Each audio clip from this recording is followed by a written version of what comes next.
धन आवश्यक है ऋषियंत्र, क्योंकि धन मूल आवश्यकताओं को पूरा करने में सहायक होता है। किंतु जब कोई व्यक्ति इच्छाओं को आवश्यकता समझने लगे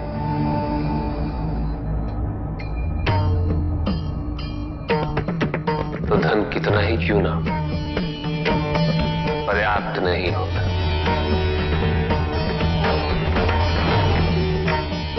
क्योंकि इच्छाएं अंतहीन है,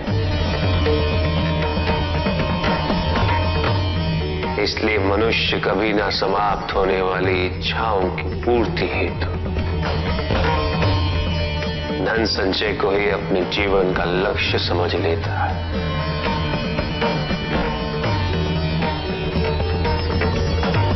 वो लोभी बन जाता है।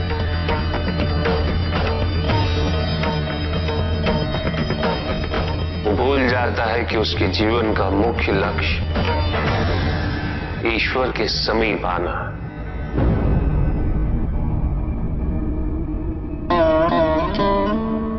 ऐसे लोभी व्यक्तियों को अपनी मृत्यु के समय भी यही दुख रहता है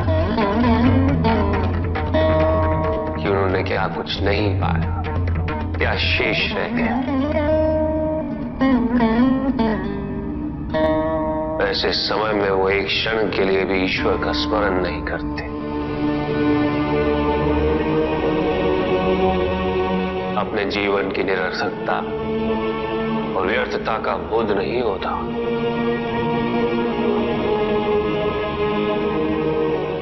मिलना चाहिए। धन चाहे कितना भी हो ऋषियंत्र, मूल आवश्यकताएं तो केवल उतनी ही। तन ढकने के लिए वस्त्र, पेट भरने के लिए आहार, और शरण के लिए भवन।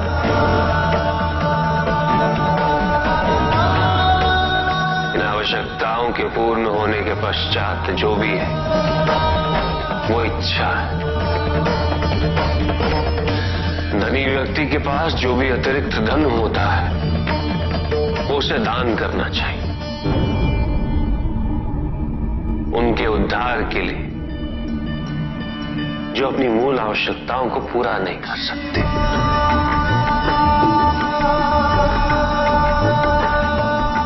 ऐसा करने से संसार में समानता होगी, द्वेष नहीं होगा, सद्भावना बनी रहेगी।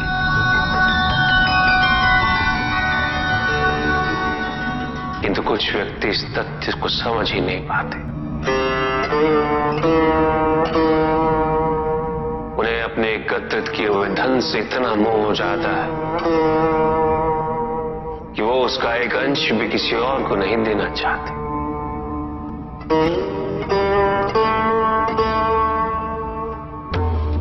ऐसे व्यक्तियों की सूची में सर्वप्रथम स्थान कुबेर का है।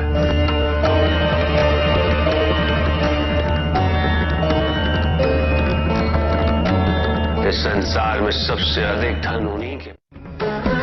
शक्तिशाली बनना अत्यंत कठिन है, किंतु उससे भी कठिन होता है शक्तिशाली बने रहना। और इसके लिए आवश्यक है कि हम शक्तियों से प्राप्त हुए उत्तरदायित्व का सम्मान करें।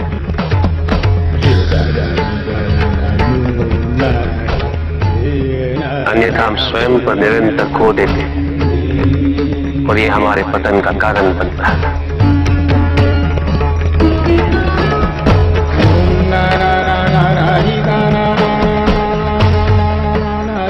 युद्ध में की गई भूल और उपलब्धियों से कुछ न कुछ सीखना आवश्यक है कार्तिक।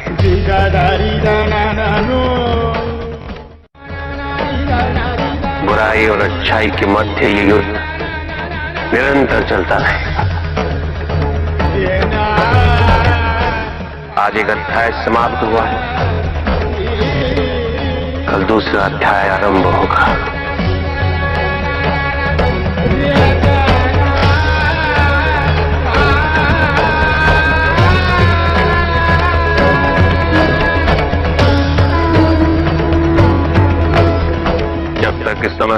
संसार में बुराई है तो अच्छाई भी होगी।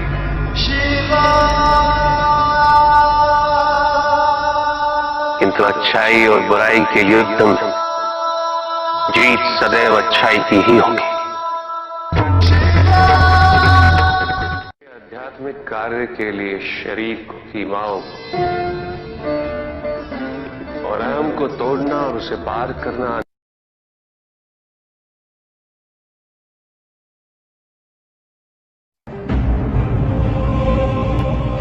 तो मेरा अपराध क्या है प्रभु? तुम्हारा अपराध था एक त्रिदेव को दूसरे से बड़ा समझना,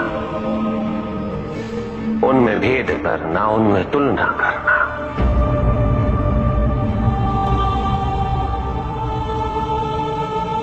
यही थी तुम्हारी भूल। तुम ये समझने में असफल रहे कि त्रिदेव तो एक है, समकक्ष, कोई भी किसी से बड़ा नहीं और कोई किसी से छोटा नहीं, कोई भी किसी से अधिक महत्वपूर्ण नहीं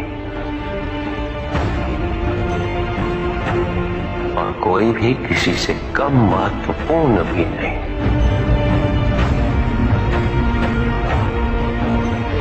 तुमने जो कुछ भी किया वो भक्ति नहीं थी निकस। भक्ति के नाम पर किया जाने वाला अहंकार था वो कि तुम्हारे आराध्य सबसे महत्वपूर्ण है। कैसे भक्त हो तुम में जो ये भूल गए कि तुम्हारे आराध्य के भी आराध्य नारायण।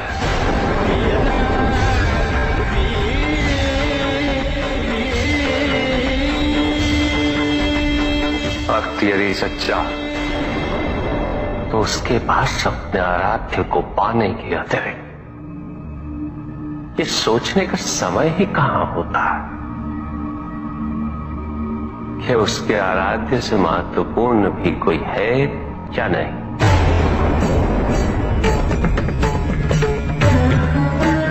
वो तो प्रतिपल अपना ध्यान केवल अपने आराध्य पर ही स्थिर रखता है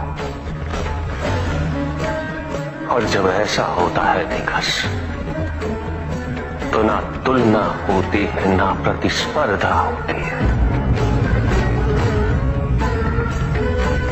और ना ही किसी प्रकार की कोई ईर्ष्या होती है।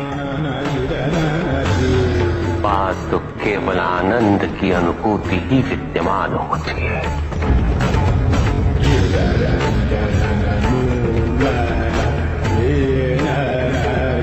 यदि तुम ये सोचते हो कि यह समस्त संसार केवल मुझसे है तो तुम्हें इस संसार के प्रत्येक स्वरूप से प्रेम होना चाहिए था। तुम्हें इसके कण कण में मेरी अनुभूति होनी चाहिए थी। तब भी किसी प्रकार का भेदभाव तुम्हारे मन में उत्पन्न नहीं होता, किंतु तुमने ये प्रमाणित कर दिया निकास कि अपने आराध्य के प्रति तुम्हारी भक्ति वो भी अधूरी थी, अपूर्ण थी।